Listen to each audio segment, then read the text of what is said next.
This is Robert Clinkybeard and David Anderson with the Commercial Landscapers Podcast. We're going to take 20 minutes of your life to deliver some amazing business content from accomplished leaders to bring you value, scale your business, and better yourself personally. We hope you really enjoy the show, and I encourage you to share with your network so they can subscribe and we can expand these messages globally.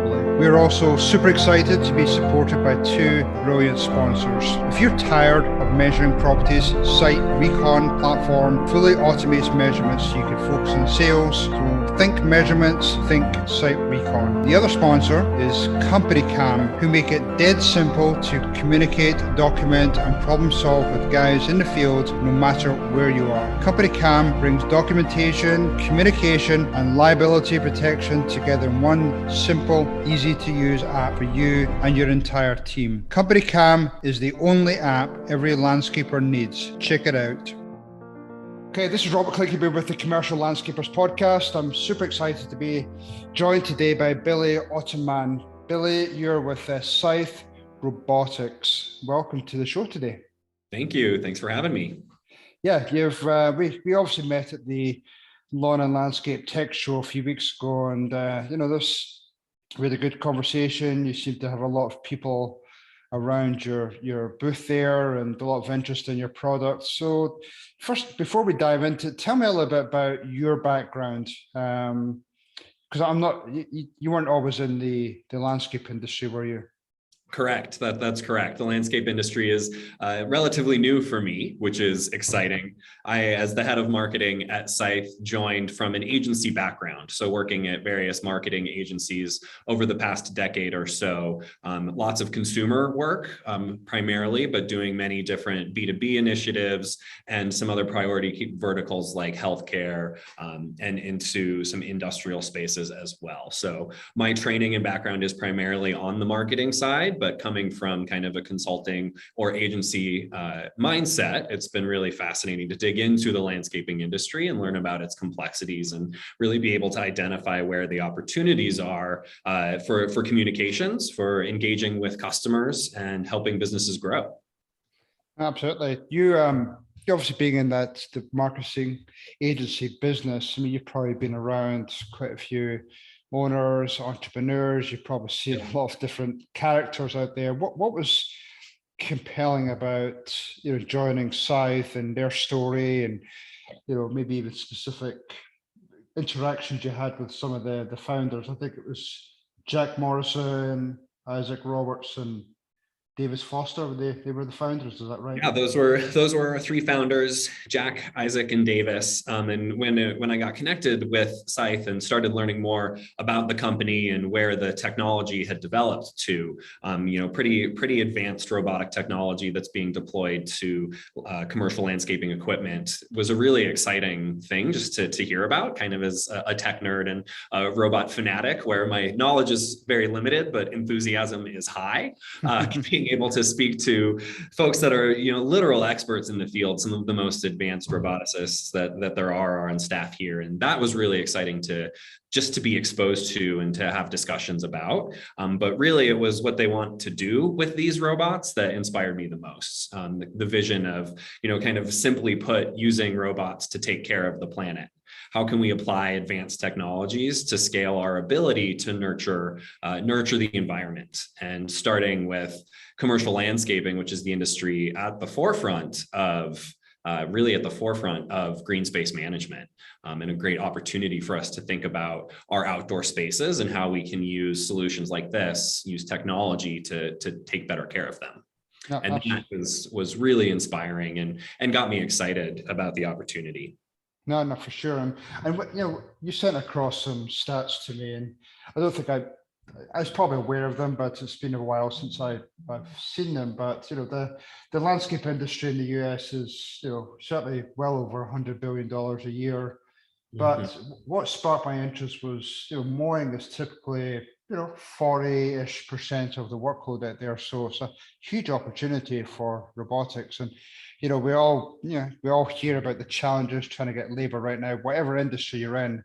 So but I also feel as though there's some apprehension around am I the first into robotics? Am I the second? I wait till everybody else goes in first. So what type of stories do you hear out there about that sort of apprehension?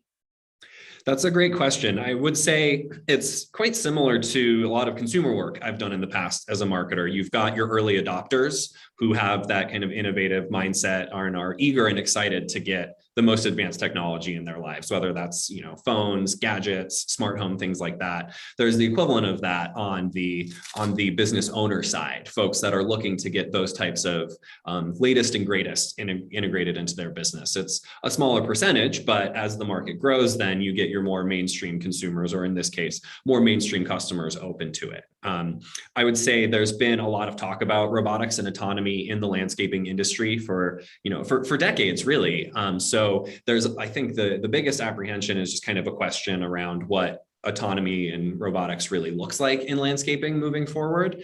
And so there's a little bit of a I'll believe it when I see it mentality is probably the biggest hesitation that we've seen and run across.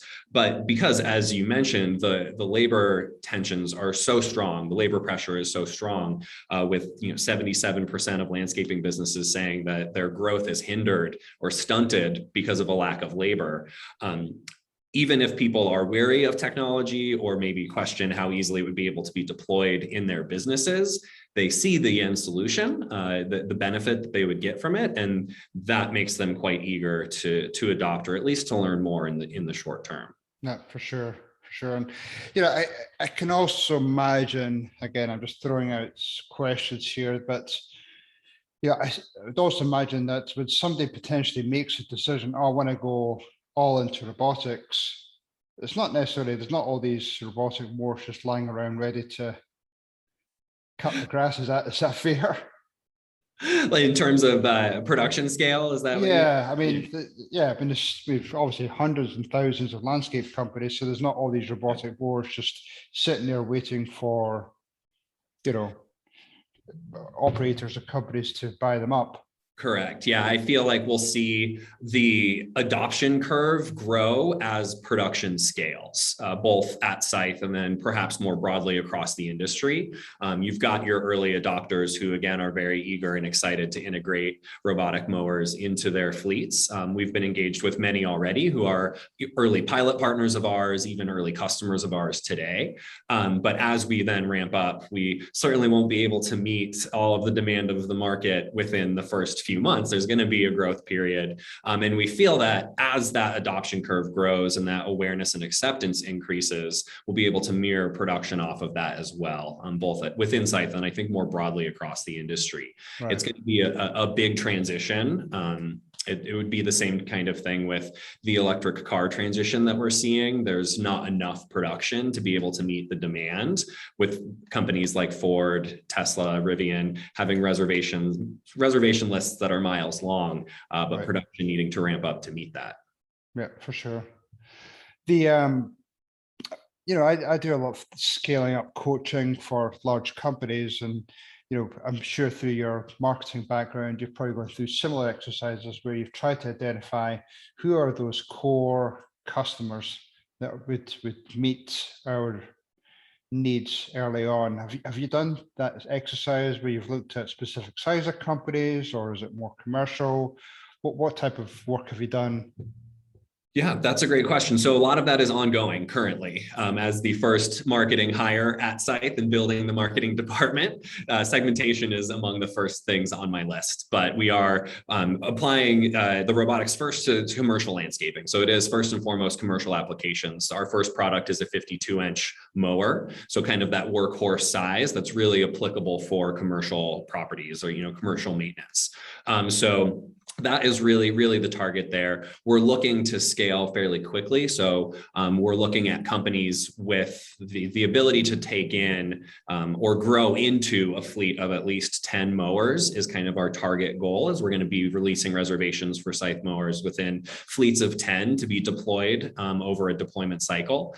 So really that is kind of the sweet spot as it relates to the companies that we'll be targeting. But then as we grow, those opportunities will increase and hopefully be able to go both up and down from there.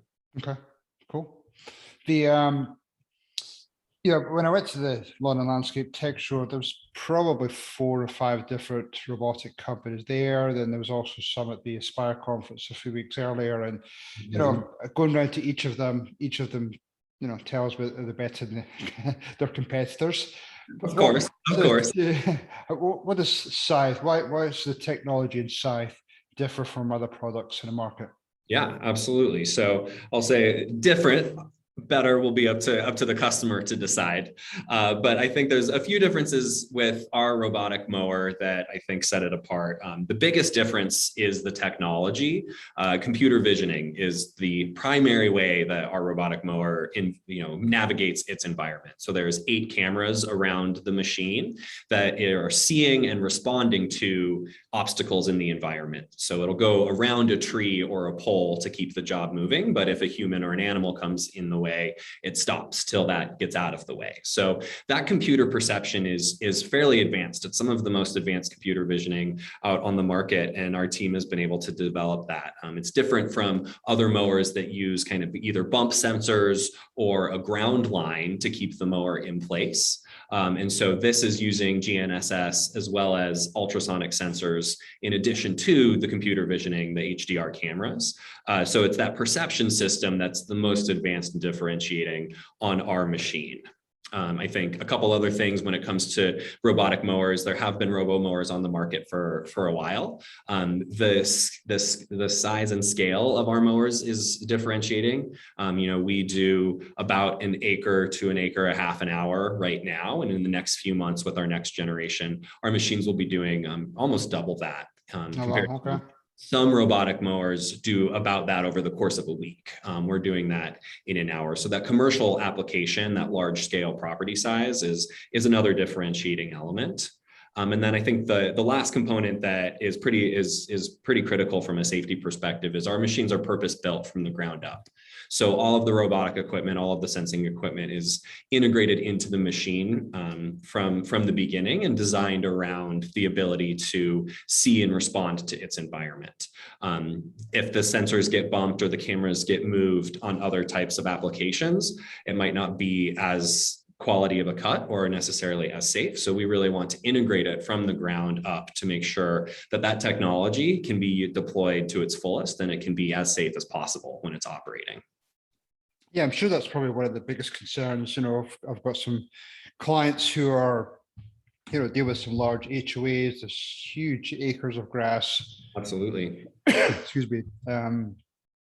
So the concern is, pets, kids are out playing in the grass. Yeah. You know what kids are like. I've got 3 young kids, and you can never anticipate where they're going, what direction they're running. So, I mean, I'm assuming you've done a lot of testing there, and it's still ongoing testing. Yep. Because you hear all these horror stories about, what was that last one? Was it Uber down in Arizona? So yeah. I'm sure all these things come up during conversations. Yeah, absolutely. It's one of our top priorities. The thing that we are focused on most is making the safest machine possible. So we've got all kinds of passive and probably most importantly, active safety measures in place. And the computer visioning is the primary source of that safety. So we are continually training the robot to understand what will be in its environment. So things like people, animals, we're teaching it over the course of different exercises and software programming that we run to be able to identify what these different obstacles are. So it's a continual process. The more data we get, the better that learning system becomes. And then the more mowers we deploy, all of that is again feeding back into the same machine learning system with the intention of really building a hyper responsive, super smart machine that can act as safely as possible on its own. Okay, very cool. That's comforting to know. Yeah. So probably over the last week, I've watched so many videos on robotics appliances, applied in different scenarios. I've seen them in Kroger, where they're trying to collect all the groceries, and there's hundreds of thousands of robots collecting all the food. And so I think every single industry is feeling the effects of technology coming down the pipeline. They're also seeing the labor crunches out there. Going back to specifically landscaping, there was a certain model for landscape companies where they were hiring certain people to manage the crews, manage the mowers. But I almost anticipate that there's going to be a little bit of a shift there, because you're going to start dealing with more computers, the computer chips, all the data coming in. When you start talking about sensors, you're almost like a totally different type of employee that's going to start working at landscape companies. Am I fair in saying that? Yeah, I think that's one of the most exciting things about this opportunity is not only the ability for robotics and landscaping to help ease some of the labor pressures, but then kind of two things. I think the first that you're mentioning plays, I think we can get to it in two ways. It might be a totally different person that we would be hiring at the crew level, or we have the opportunity to up level the talent that exists today. So take our crewmen and integrate technology into their daily operations, give them the opportunity to learn more about robots and learn more about data collection, and create whole new career paths within landscaping that had never existed before. A crewman turns into a robot technician or a robot wrangler as they advance with the company. So that's one opportunity from a labor perspective, but then also the opportunity to bring in new talent and bring in new people who might not have considered landscaping as a career path before. If we think about the younger generations, especially, the top two priorities as we look at survey data and understand culture of the younger generations are to advance technologies and sustainability. And those are kind of the two core things that we at Scythe have built our mission on, again, using technology to better take care of the planet. And so being able to bring in new talent to the industry that has a different perspective and that is excited for where this industry can go is one of the things we're most thrilled about as it relates to the technology. Yeah, for sure. Yeah. It is very exciting because, I think companies are going to have to think that way. And it's, we're 6 months, a year, 18 months away from. So, they're going to start to think ahead. A lot of people start thinking about strategic planning for 2022. What does that look like? Do we need to start hiring IT experts onto our staff? So, it's pretty interesting times. So you get an order from a company, pretty large company, they're ordering 10 machines from you. What does it look like on day one when you drop off the machines? Are you just dumping them off and driving away, or what does that training look like? Press and play. No, that's a great question. I mean, ideally, we would love to make it as intuitive as possible. So I think engagement with the company will start even before day one when the machines are dropped off. We'll be in the process here shortly of developing those types of training programs, getting customers and their crew familiar with the product before it can even be to their door. So that way, day one is a little bit easier and smoother. We've been working to make the machine as user-friendly as possible. There's a lot that we've done and adopted from the industry to make the robot feel like a lawnmower. It's got the same types of controls, for example, wherever you saw it at LL Tech. We could have done a really fancy touch screen, Tesla-like, kind of computer iPad on the top, but knowing that you've got gloves on a lot of the times, it's messy, rocks are flying, things could break the screen, but then at the same time, you need those big buttons. You need the ability to push the e-stop really easily. So having a user control center that is familiar to the crewmen was one of the key priorities as we were developing the machine. It's also a stand-on mower. So what you do when you get to a property, you first drive the perimeter with the mower manually. That sets where the robot will go. And then from there, it mows on its own. So with that, we wanted to make sure that even the process of using the mower manually felt as intuitive or as similar to existing products today to make that adoption easier and make that adoption faster. So there's a lot that's gone into the product design itself to make sure that can be a smooth transition and an easy learning curve. And then from the software side, we're developing an interface that crewmen will be able to use to interact with the robot. This will be something that could be either a simple web app on a smartphone, if the crewmen are equipped with those, or the interface that is on the screen that is on the mower, not a touch screen, but a smaller one. Just trying to make sure that it is as intuitive as the other types of apps we use in our daily lives from day to day. So wanting to really build up that first kind of ease into the machine. And then from there will be many different kind of learning modules and training, things like that. We want it to be a successful deployment of the machines, so that way our customers keep using them, use them more, and then we can grow together. Okay, that's cool. Yeah, very exciting. But how about, you talked about, the crew leader being able to monitor, maybe even check things, progress on his phone. But again, if you've got, again, big order, 10 mowers land at the company site, now potentially have all that available data available. So, I mean, do you have some type of a tech hub within the office that somebody is there monitoring their performance, monitoring their usage, and all that data is coming in on I suppose, a constant basis to allow that management of your fleet per se? Yeah, it's a pretty steady stream of data that we're getting, especially, we've got 8 cameras, the GPS, all the ultrasonics, as well as then just understanding what the environment looks like, how fast are the wheels and blades having to spin to get through the grass? So how thick is the grass? Things like that. How efficient is the mower in the space? All of these types of performance data measurements as well. So all of that coming in will give us, but then also landscaping companies, more data, real-time data about how to structure and deploy their crews and run their businesses more effectively and efficiently. And so we've got a lot of that going on the back end here at Scythe. All of that data is coming in. We're processing and using a lot of it today for training the machines. In the future, that will become a more robust data set. And then landscapers will have access to that data of the properties they're mowing and the mowers they're using.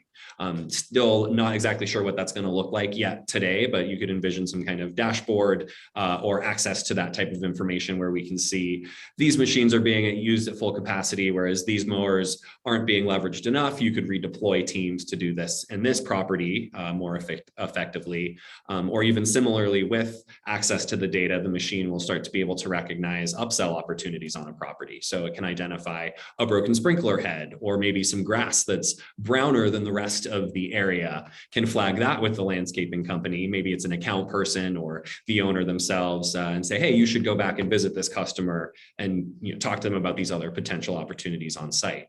So the opportunity for real-time data and decision-making to inform things like sales and business development, as well as operational efficiencies, will be, pretty unparalleled and really exciting. No, I like that. Yeah, that's what sprung to mind when you were talking there, that I always used, when I had my company, I always used to have that challenge where towards the end of the year, the managers would come to me and say, well, we need 4 new machines. And I'm saying, well, how do I prove that? Is it because of the age of the machines? And eventually I dug a little bit further, and I figured out that each crew wanted their own ride-on mower. They wanted to own that more. They wanted to take care of it. But, when I went dug in a little bit further, then the actual usage of most of the mowers was only maybe 40–50% of capacity. Mm-hmm. So to have that real-time data, pulling that data on a regular basis from any type of robotic mower would be huge, because it allows you to manage your fleet a little bit more. Yep. So yeah, that's very appealing.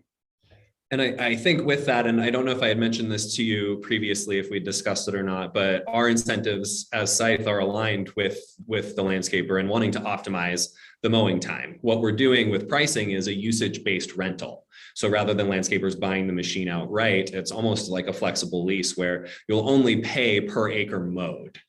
So we are able to track how many acres are being mowed through the GPS and the sensing systems. And so with that, we want to make sure that the mower usage is being optimized in the same way that the landscaper wants to make sure it's being optimized. And with that, then our incentives are aligned. We're trying to make machines that can keep lasting and keep mowing, so to be able to maintain that relationship and help grow our businesses together. Yeah, that's awesome. Yeah, that's great. Because, you could also quickly tell production rates, which is, again, a challenge for a lot of people out there. Mhm. No, very cool.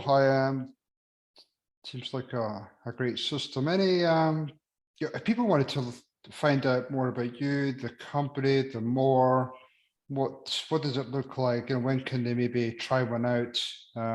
What's the best way for them to contact you? Yeah, absolutely. A couple ways. So our website is the best source of information, scytherobotics.com, SCYTHE robotics.com. And you can get all kinds of information there on the mower itself. We've got a video that shows the mower in action and kind of explains a little bit about it. We'll be showing at GIE and Expo in Louisville in October. So we've got our indoor and outdoor booth there. So plenty of opportunity to see it in action if any of the listeners will be there in just a few weeks. It's coming up pretty quick here. And then we'll, on our website, we have a contact form you can submit there. We've also got an events page if we have any demos, public demonstrations in certain parts. We do them kind of regionally. We wrapped up our summer road show just in time for those conferences in Orlando. But as we pick those up again next spring, items will be there. Reservations for the mowers are going to open in October. October 12th is when we're going to start taking reservations for the mowers. And so that'll all be on the website and detailed at GIE as well. Okay, awesome. One question I did forget to ask, and again, I'm sure it comes up, is, what does that support look like? Obviously things always happen with any type of mower and sensors, and people don't necessarily take care of them all that well, but what does that then look like in terms of your support? Are you getting with local dealerships? Are you going to have your own dealerships? How does that? Yeah, absolutely. So we're starting with direct to customer model. So working directly with customers. The great thing is with our machines being satellite and Wi-Fi enabled, we have direct access to be able to update anything or fix most problems remotely. The machine is electric, so there's less pulleys and parts to break. There's only 5 motors on it, one on each of the 2 wheels, and then the 3 motors. So there's less things that can go wrong from a hardware perspective. If something does go wrong, it falls off of the trailer or it gets hit by a car or something like this, we would swap out that mower quickly to be able to keep things going and then fix from a hardware perspective. But then a lot of the updates can be made remotely. We can tap into the bots to be able to fix or resolve any issues. All of that is kind of tagged through the user interface, the kind of app that we're developing, like I had mentioned. Currently, we're doing that, and our team is just almost like ticketing, fixing all of these issues as we go quickly, making those adjustments in real time. And that will just continue to scale then as the robot fleet builds and increases. Oh, awesome. Cool. Well, Billy, thank you for your time today. It's been super informative. Hopefully my listeners get some good value from this, and they'll be contacting you directly or seeing you at the landscape show in Louisville. So really appreciate your time today. Absolutely. Thanks for having me. Thank you. Hopefully that was pure dead brilliant for you today, and we've got some great takeaways for your business and your personal life. This is Robert Clinkenbeard along with David Anderson, and we'd love to get you and your friends to join us on our journey. 2 quick things before you go, listeners. Check out our website, thecommerciallandscaper.com. You can subscribe, you can share with your friends, but more importantly, check out our sponsors. We have Site Recon, who are going to help to capture measurements on your property and create a really streamlined process. And we have Company Cam, who make it dead simple to communicate, document, and problem solve with guys in the field, no matter where you are. Thanks, everyone. Cheers.